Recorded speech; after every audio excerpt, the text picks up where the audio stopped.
Día 21. Cuida tu iglesia.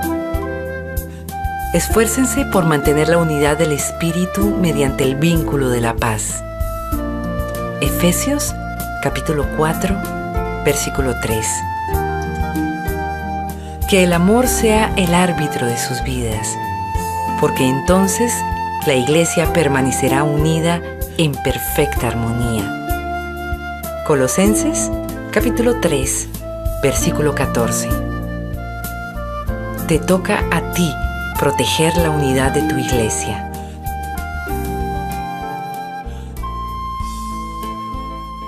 Te toca a ti proteger la unidad de tu iglesia. La unidad en la iglesia es tan importante que el Nuevo Testamento presta más atención a ella que al cielo o al infierno. Dios desea intensamente que experimentemos la unidad y armonía unos con otros. La unidad es el alma de la comunión. Destrúyela y arrancarás el corazón del cuerpo de Cristo.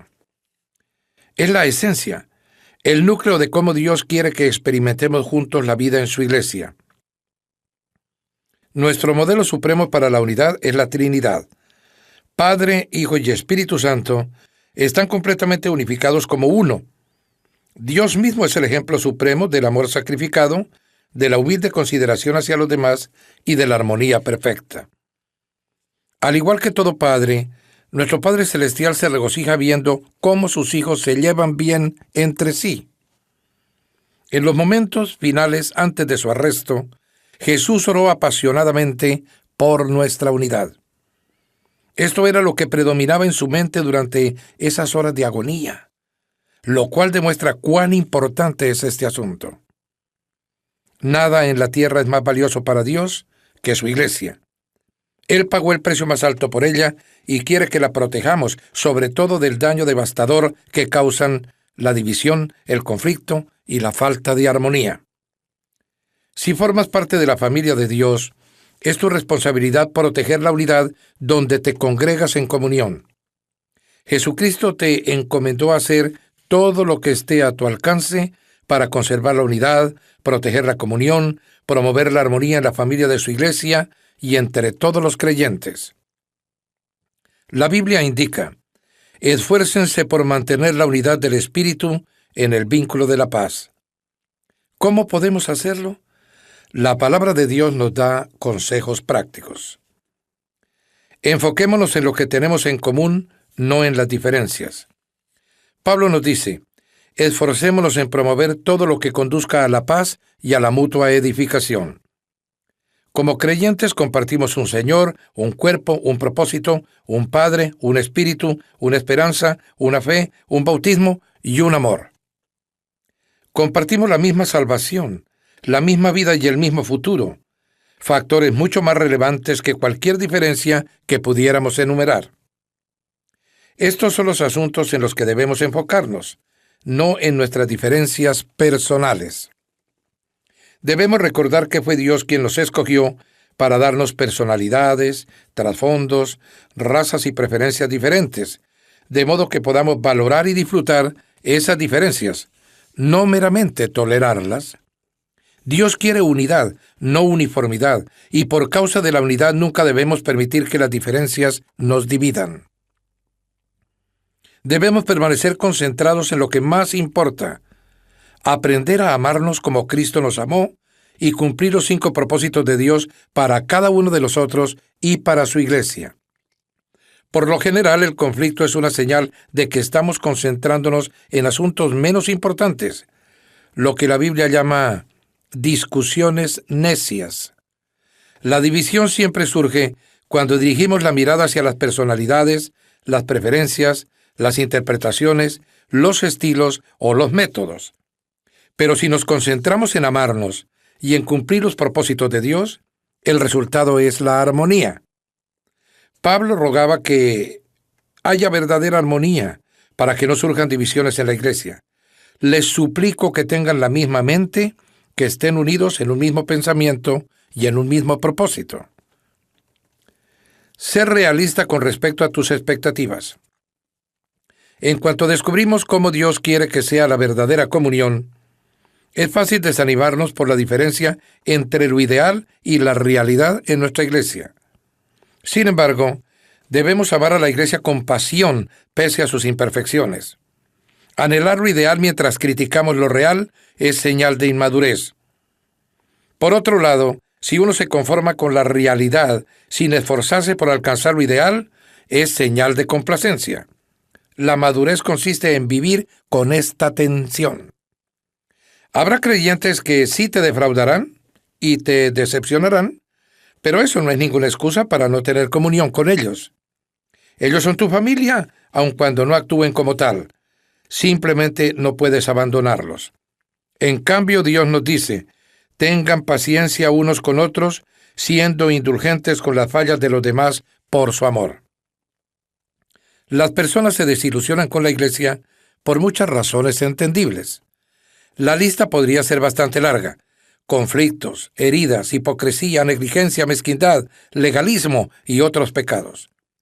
En lugar de asustarnos y sorprendernos, debemos recordar que la iglesia está formada por pecadores de carne y hueso, incluyéndonos a nosotros mismos.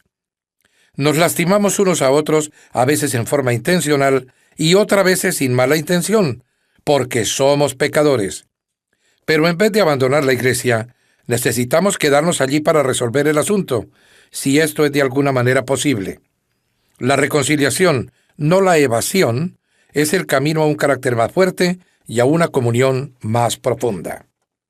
Si te divorcias de tu iglesia a la primera señal de decepción o de desilusión, eso es señal de inmadurez. Dios tiene cosas que quiere enseñarte y a los demás también. Además, es imposible huir hasta encontrar la iglesia perfecta, porque sencillamente la iglesia perfecta no existe. Todas las iglesias tienen sus propias debilidades y problemas. Pronto volverás a sentirte decepcionado. Groucho Marx tenía un dicho famoso que decía que no querría pertenecer a ningún club que lo aceptara como socio. Si una iglesia debe ser perfecta para satisfacerte, esa misma perfección te excluirá de su membresía, porque tú no eres perfecto. Dietrich Bonhoeffer, el pastor alemán que fue martirizado por resistirse a los nazis, escribió Vida en Comunidad, un libro clásico sobre la comunión. En su obra sugiere que la desilusión con nuestra iglesia local es algo bueno, porque destruye nuestras falsas expectativas sobre la perfección. Cuanto más pronto dejamos la ilusión de que una iglesia debe ser perfecta para amarla, más pronto dejaremos de fingir y empezaremos a admitir que todos somos imperfectos y necesitamos de la gracia de Dios. Este es el comienzo de la verdadera comunidad. Todas las iglesias podrían poner un letrero que diga: no es necesario que se presente ninguna persona perfecta. Este lugar es solamente para los que admiten que son pecadores, que necesitan de la gracia divina y que quieren crecer. Bonhoeffer señaló: aquel que ama más su sueño de una comunidad cristiana que a la comunidad en sí misma, se convierte en destructor de toda ella. Si no damos gracias diariamente por la fraternidad cristiana en la que nos desenvolvemos, aún allí donde no hay grandes experiencias ni riqueza evidente, hay mucha debilidad, fe vacilante y dificultades. Si en lugar de ello nunca hacemos otra cosa que quejarnos ante Dios, porque todo es tan miserable, tan mezquino, tan poco de acuerdo con lo que hemos esperado, entonces le impedimos a Dios hacer crecer nuestra comunidad de acuerdo con la medida y riqueza que nos espera a todos en Jesucristo. Decídete a animar más que a criticar. Siempre es más fácil eludir el compromiso y hacerse a un lado para disparar dardos contra los que trabajan que participar y hacer una contribución. Dios nos advierte una y otra vez que no debemos criticarnos, compararnos ni juzgarnos unos a otros. Cuando critica lo que otro creyente está haciendo con fe y convicción sincera, interfieres en los asuntos de Dios. ¿Qué derecho tienes de criticar a los siervos de otro? Solo su Señor puede decidir si están haciendo lo correcto. Pablo agrega que no debemos juzgar o despreciar a otros creyentes cuyas convicciones son diferentes a las nuestras. ¿Por qué criticas las acciones de tu hermano? ¿Por qué intentas empequeñecerlo? Todos seremos juzgados un día, no por las normas de otros, ni siquiera por las nuestras, sino por el juicio de Dios. Cuando juzgo a otro creyente, pasan 4 cosas al instante. Pierdo mi comunión con Dios, saco a relucir mi propio orgullo e inseguridad, me coloco bajo el juicio de Dios y daño la comunión de la iglesia. Un espíritu de censura es un vicio costoso. La Biblia llama a Satanás el acusador de nuestros hermanos. El trabajo del diablo consiste en culpar, quejarse y criticar a los miembros de la familia de Dios. Todo el tiempo que pasamos haciendo lo mismo es porque hemos sido embaucados y estamos haciendo el trabajo por Satanás. Recuerda que los otros cristianos, no importa cuánto discrepes de ellos, no son el verdadero enemigo. Todo el tiempo que pasamos comparando o criticando a los otros hermanos debería ser utilizado para construir la unidad de nuestra comunidad. La Biblia dice: pongámonos de acuerdo en usar toda nuestra energía para llevarnos bien entre nosotros. Ayuden a los demás con palabras alentadoras, no los derrumben con la crítica. Niégate a escuchar chismes. Chismear es divulgar una información cuando uno no es parte del problema ni de la solución. Tú sabes que chismear está mal, pero tampoco debes escucharlo si es que quieres proteger tu iglesia. Escuchar los chismes es como aceptar algo robado y te convierte también en culpable del delito. Cuando alguien empiece a contarte un chisme, ten el valor de decirle: hágame el favor de parar, no necesito saber eso. ¿Ha hablado usted directamente con esa persona? Las personas que te cuentan chismes también rumorean acerca de ti. No puedes confiar en ellas. Si prestas atención a los chismes, Dios te llama alborotador. Los alborotadores escuchan a los alborotadores. Estos son los que dividen las iglesias pensando solo en ellos mismos. Es triste que en el rebaño de Dios, las heridas más grandes generalmente vienen de las otras ovejas y no de los lobos. Pablo advirtió acerca de los cristianos caníbales que se devoran unos a otros y destruyen la comunión. La Biblia dice que esta clase de alborotadores debe ser evitada, porque el chismoso revela los secretos. Por lo tanto, no te asocies con el charlatán. La manera más rápida de terminar con un conflicto en una iglesia o en un grupo pequeño es enfrentar a los que están difundiendo rumores e insistir en que no lo hagan más. Salomón señaló: sin combustible se apaga el fuego y las tensiones desaparecen cuando se acaban los chismes. Practica el método de Dios para solucionar conflictos. Además de los principios mencionados en el último capítulo, Jesús le dio a la iglesia un proceso de 3 pasos sencillos. Si tu hermano peca contra ti, ve a solas con él y hazle ver su falta. Si te hace caso, has ganado a tu hermano. Pero si no, lleva contigo a 1 o 2 más para que todo asunto se resuelva mediante el testimonio de 2 o 3 testigos. Si se niega a hacerles caso a ellos, díselo a la iglesia. Durante los conflictos, serás tentado a quejarte con un tercero en lugar de hablar con valentía la verdad y amor con la persona con quien te disgustaste.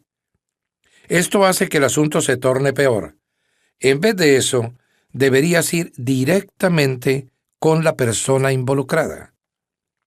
El enfrentamiento en privado siempre es el primer paso y debes darlo tan pronto como te sea posible. Si entre los dos no son capaces de resolver las cosas, el paso siguiente es pedir la ayuda de 1 o 2 testigos para confirmar el problema e intentar restablecer la relación. ¿Qué deberíamos hacer si la persona persiste en su obstinación? Jesús dice que debemos plantearle el problema a la iglesia. Si la persona todavía se niega a escuchar después de eso, debemos tratarla como a un incrédulo. Apoya a tu pastor y a los líderes. No hay líderes perfectos, pero Dios les da la responsabilidad y la autoridad para mantener la unidad de la iglesia. Pero cuando hay conflictos interpersonales que resolver, eso es un trabajo ingrato. A menudo los pastores tienen la desagradable tarea de actuar como mediadores entre miembros heridos que tienen conflictos o que son inmaduros. También tienen la tarea imposible de intentar que todos estén contentos, algo que ni siquiera Jesús pudo lograr. La Biblia es clara con respecto a la manera en que hemos de relacionarnos con los que nos sirven. Respondan a sus líderes pastorales, escuchen su consejo, Ellos están alertas a la condición de sus vidas y obras bajo la supervisión estricta de Dios. Contribuyan al gozo de su liderazgo.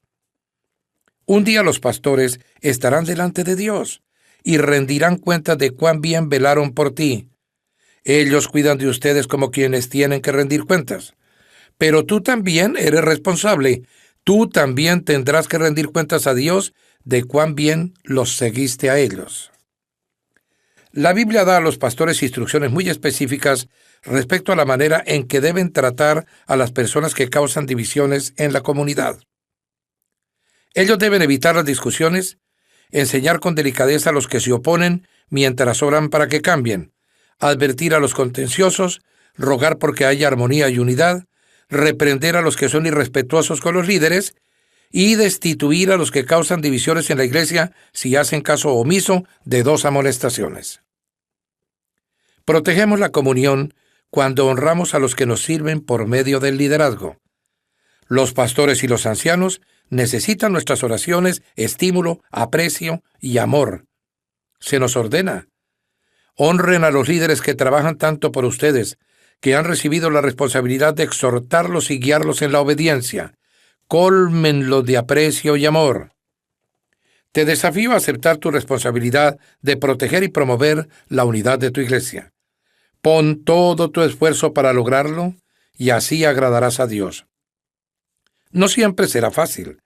A veces tendrás que hacer lo que es mejor para el cuerpo, no para ti mismo, dando muestras de tu preferencia por otros. Por eso, Dios nos ha puesto en la familia de una iglesia, para aprender a no ser egoístas. En la comunidad aprendemos a decir nosotros en lugar de decir yo y nuestro en vez de mío.